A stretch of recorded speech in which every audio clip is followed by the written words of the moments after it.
Okay, so today we need to talk about a true phenomenon, an animated film that wasn't just a hit, it was like a global event. This is the story of K-pop Demon Hunters. I mean, it really felt like it came out of nowhere, right? One day, it's not even on your radar, and the next, it is absolutely everywhere, dominating streaming charts and all over your social media feeds. And when I say dominating, that might actually be an understatement. To really put its reach into perspective, this movie hit the Netflix top 10 in all 93 countries that the platform tracks. All of them. That's a total global clean sweep. It is a wild concept for sure, but a success story like this is never, ever an accident. So today, we're gonna break it all down. We're gonna look at the specific ingredients that turned K-pop Demon Hunters into this massive sensation. So, first things first, let's get into the story itself, because honestly, the high concept premise is where it all starts. It's just this perfect mix of two worlds that people are already obsessed with. Okay, so the core idea is this. For generations, there's been this trio of guardians who use the power of music and, fan adoration to keep up a magical barrier called the Hun Moon. Their one big goal, make that seal permanent and golden and banish demons from the human world for good. And the guardians at the very heart of our story are the K-pop group Hunter X. Now, yeah, they fit some of those classic archetypes we love. You got the determined leader, the tough enforcer, the bubbly heart of the group, but it's the secrets and the very specific personalities of Rumi, Myra, and Zoe that give the group this really fresh, dynamic chemistry. And you can't have a good story without a great rivalry, right? Well, enter the Saja Boys. They're a demon boy band, literally, created for one reason, to steal fans away from Hunter X. See, in this world, fan love is actual literal power. So stealing fans directly weakens the Han Moon. It's a battle of the bands where the fate of the world is, on the line.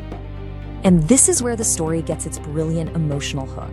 The leader of the Demon Hunters, Rumi, is herself part demon, and this secret, it just fuels her entire personal journey of shame and eventually self-acceptance, creating this really powerful internal struggle that drives the whole movie. So that's the story. But a great premise, as we know, isn't always enough to make something a global hit.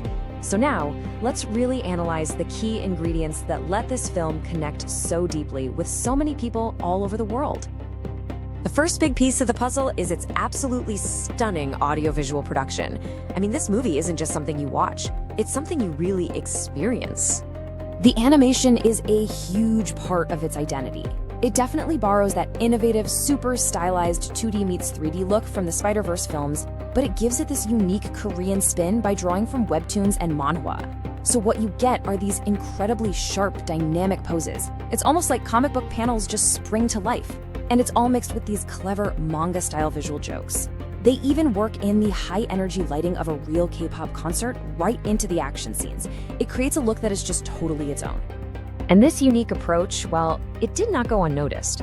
As one critic pointed out, yeah, the Spider-Verse influence is obvious, but the film carves out a significantly broader style, mixing all these different aesthetics to create something completely new and exciting. But look, the visuals are only half the equation here. The film's commitment to making the music authentic was just as critical. This wasn't just a movie about K-pop. The music itself was designed to be a hit. They brought in A-list producers from the actual industry, and the soundtrack became a real-world success, even featuring a cover by the mega group Twice. And that brings us to the second, and maybe most crucial element of the film's success, this deep, unwavering commitment to getting the culture right. See, the filmmakers understood that to tell this story the right way, they needed buy-in from the community it's all about. This wasn't imitation, it was integration. As Billboard's Kyle Dennis pointed out, bringing in real idols like Twice avoided creating a superficial representation, which added a layer of credibility that was just absolutely essential. And this commitment to authenticity, it went straight to the cast, too.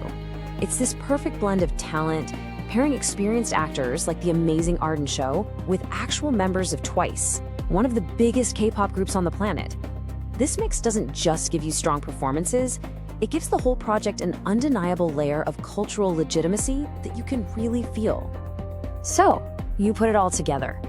What does the success of this movie really mean for the industry? Because this is way more than just a one-off hit. It feels like it's signaling a real potential shift. What this film proved on a massive global scale is that you don't need a pre-existing franchise to build a blockbuster. A totally original idea, one that's rooted in a specific culture but told with universal themes, can absolutely find a huge audience. So, what are the big takeaways from this whole phenomenon? Well, first, that authentic cultural stories can have massive universal appeal. Second, that passionate so-called niche subcultures can totally fuel global blockbusters. The film also proved that audiences are hungry for different styles in animation. And maybe most importantly, that in a sea of franchises, bold original ideas can still win. And that really is the ultimate takeaway here. In an entertainment world that's just dominated by sequels and reboots, K-pop Demon Hunter stands out as this powerful testament to creativity. It really makes you wonder, is this the new blueprint? Is this the path forward for crafting the next wave of original, culturally rich blockbusters?